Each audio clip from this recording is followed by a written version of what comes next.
ప్రియా చౌదరి గారు నమస్తే అండి. నమస్తే తల్లి. మేడం, ఈ పీరియడ్ పోస్ట్పోన్మెంట్ అనేది అంటే ఏదైనా ఫంక్షన్ ఉంటేనో పెళ్ళిళ్ళు ఉంటేనో ఖచ్చితంగా దేవాలయాలకు వెళ్ళాలంటేనో ఆ టైంలో పీరియడ్ వస్తుందని భయంతో పిల్స్ అనేవి వాడుతూ ఉంటారు. సో దానివల్ల వచ్చే కాంప్లికేషన్స్ చాలా అని చెప్తూ ఉంటారు. ఈ పీరియడ్ పోస్ట్పోన్మెంట్ గురించి ఏం చెప్తారు? ఫస్ట్ నేనేం చెప్తానంటే, నేచర్కి సంబంధించినటువంటి దేన్ని కూడా మనం అడ్డుకోకూడదు. ఓకే అమ్మా, అది మనకి సహజంగా వచ్చేటటువంటి ప్రక్రియ. నీకు ఆ సైకిల్ కరెక్ట్గా పనిచేస్తేనే నువ్వు కరెక్ట్గా ఉంటావు. నీ మెంటల్ హెల్త్ బాగుంటుంది, నీ ఫిజికల్ హెల్త్ బాగుంటుంది. చాలామందికి తెలియనటువంటి విషయం ఏంటంటే, ఈ సైక్లింగ్ సరిగ్గా రాకపోతేనే, పీరియడ్స్ సరిగ్గా రాకపోతేనే ఈ యాంగ్జైటీలు పెరగడం, డిప్రెషన్లు రావడము, తర్వాత గాల్ బ్లాడర్ బ్లాడర్లో బబుల్స్ రావడము, ఇవన్నీ జరుగుతూ ఉంటాయి. ఓకే, ఇది ఎప్పుడైతే కరెక్ట్గా పీరియడ్స్ రెగ్యులర్గా వచ్చే వాళ్ళు ఎవరైతే ఉంటారో వాళ్ళు ఎంతటి స్ట్రెస్నైనా తట్టుకునేటటువంటి అవకాశం ఉంటుంది.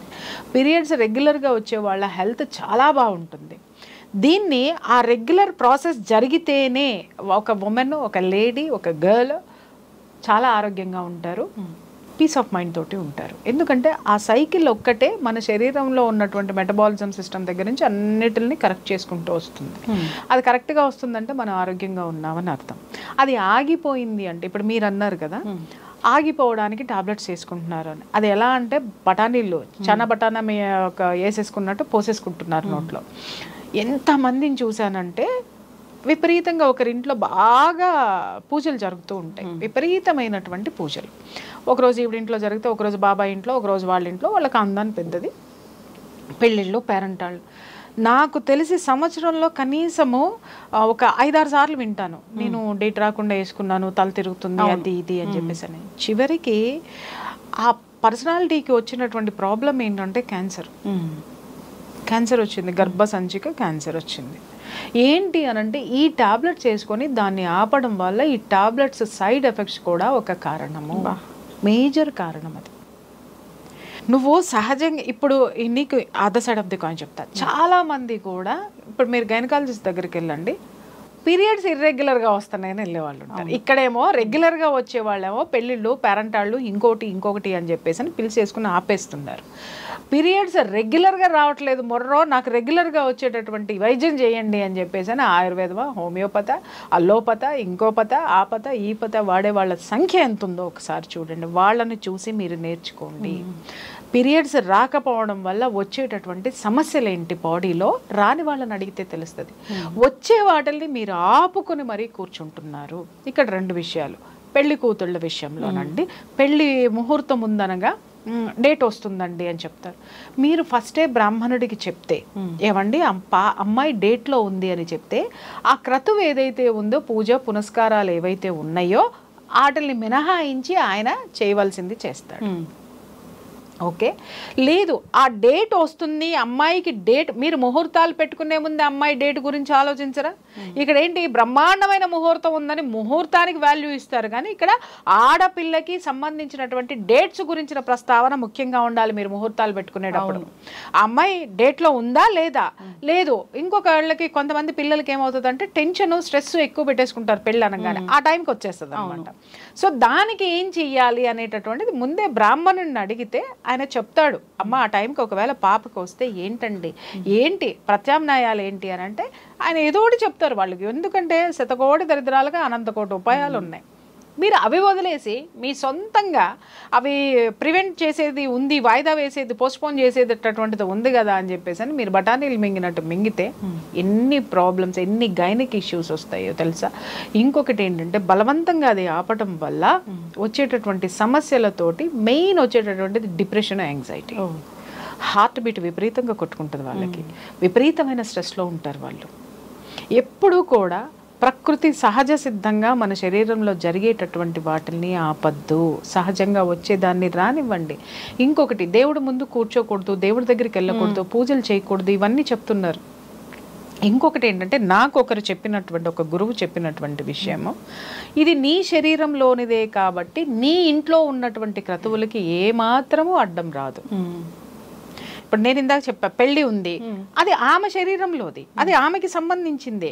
సో దానికి ప్రత్యామ్నాయం ఏం చేయాలో, దానికి అది వచ్చిన తర్వాత దానికి దాన్ని ఏమంటారు ఉపాయం ఏవైతే ఉన్నదో అది అడ్డంకి కాకుండా ఉండడానికి ఏం చేయాలనేది సదరు మనకి పెళ్లి చేసేటటువంటి బ్రాహ్మణుని అడిగితే ఆయన ఖచ్చితంగా చెప్తాడు. దానికి ఏం చేయాలి, ఏమున్నాయి, ఏమి చిట్కాలు ఉన్నాయి, లేకపోతే దానికి ఏం చేయాలనేది అవన్నీ వదిలేసి మీరు శాస్త్రం తెలిసినటువంటి వాళ్ళని ఒకసారి అడగండి. ఏమండి ఇది ఇట్లా మా వాళ్ళది పెళ్ళి ఉంది, నేను వెళ్ళాలనుకుంటున్నాను, నాకు డేట్ వచ్చింది, వెళ్ళొచ్చా, వెళ్ళకూడదమ్మా అని కొంతమంది కరాఖండిగా చెప్పేస్తారు. మీరు మానేయండి. లేదు మన ఇంట్లో తమ్ముడిదే ఉంది, లేకపోతే ఇంకొకళ్ళది ఉన్నది అనుకున్నప్పుడు మీరు సహజ సిద్ధంగా వచ్చేటటువంటి దాన్ని మీరు ఆపలేరు. ముఖ్యమైన పనులకు దూరంగా ఉండండి. ముఖ్యమైన పనులకు అంటే అన్నిట్లో మనమే దూరిపోయి మనమే చేసేయాలి.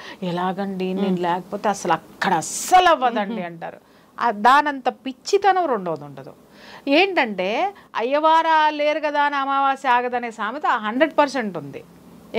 అట్లాగని ఈమె పెళ్ళికి వెళ్ళకపోతే అస్సలు కుదరదండి, అస్సలు ఎవరు చేయరండి అంటే ఈవిడికి ఊహించేసుకుంటుంది నేను లేకపోతే అక్కడ ఏం జరగదని. ఈవిడికి పూసుకుంటుంది కాబట్టి ఈవిడికి అందరు అన్ని అప్పచెప్పి కూర్చుంటారు. నువ్వు పక్కన కూర్చొని చూడు ఎంతమంది పని చేస్తారు నీ ప్లేస్లో. నువ్వు పక్కన కూర్చొని చూడు, నీ నెట పక్కన పెడతారో నువ్వు చూద్దు కానీ. అట్లా కాదు, ఒక భయం అనమాట, నేనే చేసేయాలి, నేనే ఉండాలి, నేనే చెందాలి అని చెప్పేసి. ఆ టైంలో ఏది ఉన్నా కూడా ఏదో ఒకసారో ఒక్కసారి ఈ మాత్రలు వేసుకొని ప్రాణాల మీదకి తెచ్చుకున్న వాళ్ళు కూడా ఉన్నారు. అది బాడీకి సరిపోను. చాలా న్యూస్ బాడీ రిసీవ్ చేసుకునేటటువంటి తత్వం కూడా బాడీలో ఉండదు.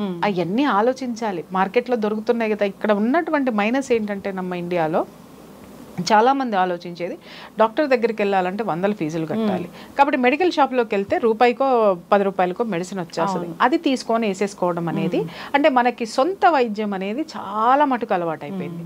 నిజంగా చెప్తున్నాను, మీరు కరెక్ట్గా ఈ క్వశ్చన్ వేశారు కాబట్టి సోషల్ లైఫ్లో ఎలాంటి ప్రమాదాలు జరుగుతాయి అనేది నేను చెప్పాను. మీరు సైంటిఫిక్గా ఒక డాక్టర్ని కూర్చోబెట్టి కూడా వచ్చేటటువంటి ఆరోగ్య సమస్యలకు కూడా మీరు ఒకసారి ఎపిసోడ్ చేయండి. ఇది చాలా అవసరం ఇవాళ రేపట్లో. మనుషులకు ఎవరికి కూడా శరీరం మీద ప్రేమ లేదు. ఇందాక ఒక ఎపిసోడ్లో మాట్లాడుకున్నాం దేహమే దేవాలయం అనేసి. ఆ దేవాలయంలో జరగాల్సిన వ్యర్థం పోయేటప్పో వైపు నుంచి పోతానే ఉంటుంది. పవిత్రత ఉండవలసిన చోట ఉంటూనే ఉంటుంది. దేని పని అది జరిగిపోతూ ఉంటుంది. కాబట్టి దాన్ని అలా వదిలేస్తామా? లేకపోతే దేవాలయంలో మురుగునీళ్ళు పోతుంది, అయ్యో ఇది పోతుంది అని అంటే కడిగినప్పుడు ఖచ్చితంగా మురుగు బయటకు వస్తుంది. దానికి వెళ్ళడానికి ఒక మార్గం ఉంది.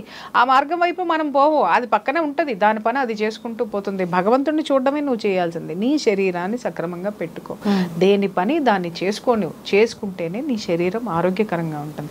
ఇలాంటి డేంజరస్ జోన్లోకి ఎవరు వెళ్ళకండి. పెళ్లిళ్ళు పేరెంటాళ్ళు ఉన్నాయని పోస్ట్ పోన్లు చేయకండి. దానికి ప్రత్యామ్నాయాలు ఏవైతే ఉన్నాయో దాన్ని ఏమంటారు పరిహారాలు ఏవైతే ఉన్నాయో మీకు తెలిసినటువంటి పందులను అడిగితే వారు చెప్తారు. అకార్డింగ్ టు దట్ చేసుకోండి. మీరు వేసుకోవాల్సిన రెండే విషయాలమ్మా. ఒకటి పెళ్ళిళ్ళు పేరెంటాళ్ళు, లేదా ఇంట్లో ఆమెకి పెళ్లి జరిగితేనో వేసేస్తా ఉంటారు పిల్లలకి. అక్కడ ఇన్ఫర్టిలిటీలో కూడా ప్రాబ్లం వస్తుంది. మీరు ఇష్టం వచ్చినట్టు వేసుకుంటే చాలా ఆ ప్రాబ్లమ్స్ కూడా చాలా ఉన్నాయి. ఇష్టం వచ్చినట్టు సొంత వైద్యాలు చేయకండి. డాక్టర్ని అడిగితే డాక్టర్ని అడిగి రాయించుకోండి. కానీ డాక్టర్ కూడా ఆలోచించాల్సింది ఏంటంటే వాళ్ళ శరీరానికి అది పడుతుందా లేదా, ఎంతవరకు వాడాలో కూడా డాక్టర్ కూడా జాగ్రత్తలు చెప్పి పంపిస్తే కూడా మంచిది అనేది నా అభిప్రాయం. చాలా మంది కూడా డాక్టర్స్ ప్రిస్క్రైబ్ చేయట్లేదు మేడం, చెయ్యరమ్మా. ఇప్పుడు తెలిసిన వాళ్ళు ఉన్నారు అని అంటే కొంచెం రిక్వెస్ట్ చేస్తే వాళ్ళు కండిషన్స్ మీదే చేస్తారు. వాళ్ళు ఇష్టం వచ్చినట్టు వాళ్ళు కూడా ప్రిస్క్రిప్షన్స్ ఎందుకు ఇస్తారు చెప్పండి. రేపు పొద్దున పేషెంట్కి ఏమైనా ఏంటంటే వాళ్ళ పెక్కే చుట్టుకుంటుంది. కాబట్టి వాళ్ళు కూడా ఎట్లా పడితే అట్లా ఇవ్వడానికి వాళ్ళు ముందుకు రారు. మనం బలవంతం చేస్తే వాళ్ళు ఇస్తారు. ఎస్, ఖచ్చితంగా మ్యామ్. చాలా చక్కటి ఇన్ఫర్మేషన్ అండి. జాగ్రత్తగా ఉండాలని కోరుకున్నాము. అంటే ఈ రోజు టాబ్లెట్ వేసుకున్నామా, ఈ పూజ చేసామా, దీనికి అటెండ్ అయ్యామా, ఇక్కడ వచ్చిన పుణ్యమేమో కానీ నెక్స్ట్ అంతకంటే పెద్ద పాపం చేస్తున్నారు. మీ శరీరాన్ని మీరు కష్టపెట్టుకుని నష్టపెట్టుకుని ఇవన్నీ చేసి మీ బాడీకి వచ్చేటటువంటి నష్టాలన్నింటినీ పూడ్చడానికి రేపొద్దున ఈ పూజలు ఏమి సహకరించవండి. లేకపోతే రేపొద్దున ఈ ఎవరికి ఏ పెళ్లిళ్ళ కోసం అయితే మీరు పోస్ట్ పోన్లు చేసుకుంటున్నారో వాళ్ళు వచ్చి మీకు సేవలు చేయరండి. వాస్తవం చెప్తున్నారు. ముందు మనము అలాగే మనది సఫిషియెంట్గా పెట్టుకొని మనం ఆరోగ్యంగా ఉండి మన ఇల్లు చక్కగా పెట్టుకున్న తర్వాత పక్కవాడిది కూడా మనం ఆలోచిద్దాం. ఎస్, సో ఈ రోజు పోస్ట్ పోన్ చేసాము కానీ నెక్స్ట్ వచ్చే కాంప్లికేషన్ సైడ్ ఎఫెక్ట్స్ చాలానే ఉంటాయి, వాటిని ఖచ్చితంగా భరించాల్సిందే. ఇప్పుడు నేను మీకు ఒకటే చెప్తాను, హోమియోపతి మెడిసిన్ కానీ లేకపోతే ఆయుర్వేద మెడిసిన్ కానీ అల్లోపతి మెడిసిన్స్ కానీ కొన్ని రూల్స్ ఉంటాయి. ఒక్కొక్క మెడిసిన్ ఇంతకాలం పనిచేస్తుంది, ఇంతకాలం ఆ బాడీలో ఉంటుంది, ఉండి దాని పని అది చేసుకుంటూ పోతా ఉంటుంది. దాని పని అయిపోయిన తర్వాత కూడా బాడీలో ఉంది అని అంటే అక్కర్లేని పని చేసుకుంటూ పోతే అది ఎంతవరకు ప్రమాదకారి. అలాగే అల్లోపతి మెడిసిన్ ఒక్కొక్కసారి ఒక్కొక్క మెడిసిన్ 20 years దాని శేషాలు మన బాడీలో ఉంటాయి. అంటే 20 ఏళ్ళు అక్కర్లేనటువంటి పని. ఇప్పుడు పెళ్లి ఉందమ్మా, మండపం కట్టావు, మండపం కట్టిన తర్వాత పెళ్ళి అయిన తర్వాత పీక్కొని వెళ్ళిపోతే ఆ ప్లేస్ ఖాళీగా ఉంటుంది, మళ్ళీ మన పని మనం చేసుకుంటాం. మండపం పేక్కుండా అక్కడే పెట్టావు, ఎన్నిటికి అడ్డాలు, ఆ పూలు కుళ్ళిపోతాయి, అక్కడ దుమ్ము ఎత్తిపోతూ ఉంటుంది, ఆ పరిసరాలు మొత్తము కూడా చాలా ఇదవుతుంది, మన ఇంటికి అడ్డము అన్నీ ఉంటాయి. అదైతే ఎన్ని ఇబ్బందులకు మనకు గురి చేస్తుందో మన బాడీలో ఉన్నటువంటి నిలబడిపోయినటువంటి మెడిసిన్ కూడా దాదాపు ఒక్కొక్క మెడిసిన్ 20 years వరకు మన బాడీలో ఉంటుంది. ఆ మెడిసిన్ని నువ్వు పంపించేటప్పుడు ఇది నీ శరీరంలో అన్నాళ్ళు ఉండడానికి అర్హత ఉందా లేదా అది ఆలోచించుకోండి. ఖచ్చితంగా మేడం, ఖచ్చితంగా దీని గురించి చాలా జాగ్రత్తలు అయితే తీసుకోవాలని కోరుకుందాం. పూజ పోస్ట్ పోన్ చేసుకుంటే ఏం పర్వాలేదు, కానీ ఇలాంటి టాబ్లెట్స్ వేసుకుని చాలా మంది అనుకుంటారు అమ్మో ఈ శివరాత్రి మళ్ళీ రాదు, 100 సంవత్సరాలకు వస్తుంది. అరే నువ్వు మనస్సు పెట్టి చేసావు అనంటే అద్భుతమైనటువంటి ఎనర్జీ నీకు ఏ టైంలోనైనా భగవంతుడు ఇవ్వడానికి సిద్ధంగా ఉంటాడు.